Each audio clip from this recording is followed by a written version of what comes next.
क्या ये रिश्ता क्या कहलाता है में अब जनरेशन लीप आ सकता है? क्या अरमान और अबीरा अब शो का हिस्सा नहीं रहेंगे? जी हाँ, ऐसी कई आशंकाएं उत्पन्न हो गई हैं और ये आशंकाएं किसी और ने नहीं बल्कि सीरियल की कहानी ने और सीरियल के किरदारों के डायलॉग्स ने और उनके बर्ताव ने पैदा कर दी है। नमस्कार, मैं हूं संदीप एल पंड्या और आगे बढ़ने से पहले आप सबसे गुजारिश कि अभी तक आपने हमारे इस चैनल को सब्सक्राइब नहीं किया है तो प्लीज सब्सक्राइब कर लीजिए, बेल आइकन को दबा दीजिए ताकि आपको हमारे वीडियोस के और लाइव के नोटिफिकेशंस मिलते रहेंगे। मैं पहले ही ये क्लियर कर देता हूं कि अभी तक कोई भी आधिकारिक रूप से चैनल की ओर से या प्रोडक्शन हाउस की ओर से ये नहीं कहा गया है कि ये रिश्ता क्या कहलाता है में जनरेशन लीप आ रहा है, अरमान और अबीरा की कहानी खत्म हो रही है। नहीं, ऐसी कोई खबर नहीं आई है। लेकिन फिर भी ये सवाल उठे हैं इसलिए क्योंकि सीरियल में कुछ ऐसी सिचुएशन क्रिएट हुई है और कुछ ऐसे डायलॉग बोले गए हैं जिसके कारण सिर्फ मेरे नहीं बहुत सारे दर्शकों के मन में ये ख्याल आया है, उनके मन में ये डर आया है कि कहीं जनरेशन लीप लाने की योजना शुरू तो नहीं हो गई है, कहीं अरमान और अबीरा को खत्म तो नहीं किया जा रहा है, कहीं उनकी ये लव स्टोरी अचानक ही एक सैड स्टोरी में तब्दील तो नहीं होने वाली है और इसके बाद जनरेशन लीप तो नहीं आने वाला है। जी हाँ, ऐसे ख्याल लोगों के मन में आ रहे हैं और इसकी दो बड़ी वजह हैं।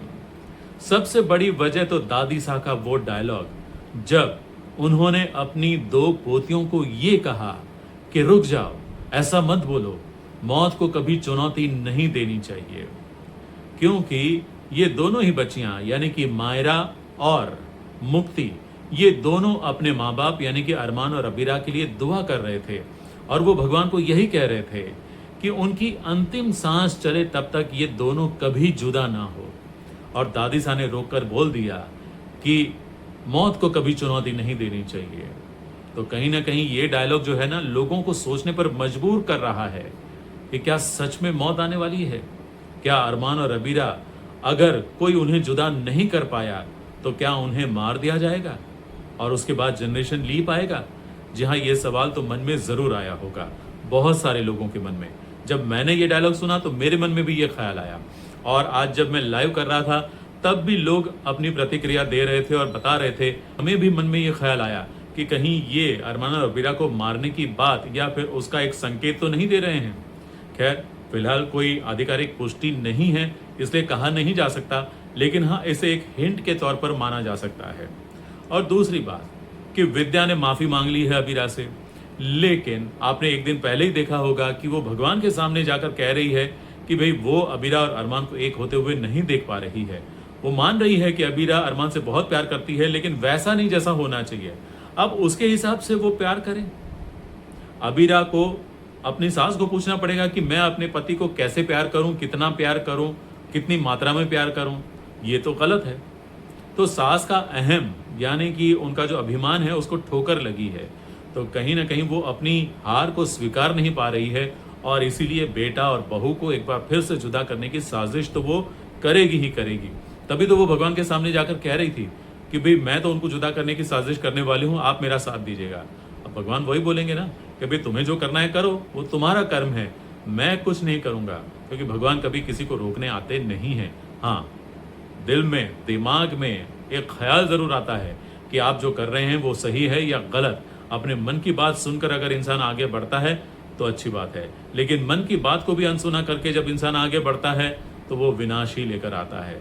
तो हाँ, ऐसा लग रहा है कि भले ही ये विद्या माँ ने अबीरा से माफी मांग ली हो, लेकिन ये माफी नकली होगी। वो एक बार फिर साजिशें जरूर करेगी और एक बार फिर अरमान और अबीरा को अलग करने की कोशिश करेगी।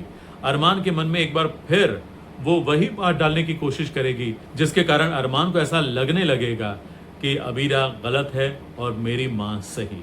अबीरा ने माँ बेटे का पैचअप तो करवा दिया है, हालांकि पैचअप पूरी तरह से नहीं हुआ है, लेकिन माफी मांगने के बाद हो सकता है कि अरमान एक बार फिर अपनी माँ के साथ पहले की तरह बर्ताव करना शुरू कर दे, पहले की तरह प्यार करना शुरू कर दे, पहले की तरह विश्वास करना शुरू कर दे। अबीरा ने भले पूरे दिल से 100% माफी ना दे दी हो, लेकिन फिर भी परिवार का माहौल बिगड़े नहीं और परिवार में प्यार बना रहे, इसलिए उसने बातचीत तो शुरू कर ही दी होगी विद्या माँ के साथ और इसी बात का फायदा विद्या उठाएगी और अबीरा को बार बार गुनहगार साबित करती जाएगी और अरमान की नज़रों में उसको गलत करार करती जाएगी और कुछ इसी तरह वो अपनी जीत की ओर एक बार फिर अग्रसर होगी और इसी के कारण हो सकता है कि आगे जाकर कहानी में ट्विस्ट आए। लेकिन फिलहाल तो अरमान और अबीरा के प्यारे प्यारे सीन्स दिखने मिलने वाले हैं, उनका रोमांस दिखने वाला है, उनका सुखी खुशमय घर संसार हमें देखने मिलने वाला है, तो हम उनका आनंद तो ज़रूर लेंगे। लेकिन हाँ, मन में ये डर ज़रूर रहेगा कि क्या आगे साजिश के चलते इन दोनों की कहीं कहानी ख़त्म ना हो जाए। जी हाँ, ये डर तो ज़रूर सताएगा। और टीआरपी भी तो डरा रही है। टॉप 5 से आउट हो चुका है ये रिश्ता क्या कहलाता है और इस हफ्ते उसकी टीआरपी आई है 1.3।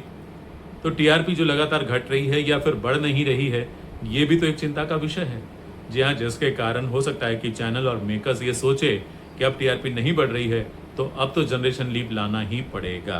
तो जब तक टीआरपी बढ़ेगी नहीं तब तक ये चिंता भी बरकरार रहेगी।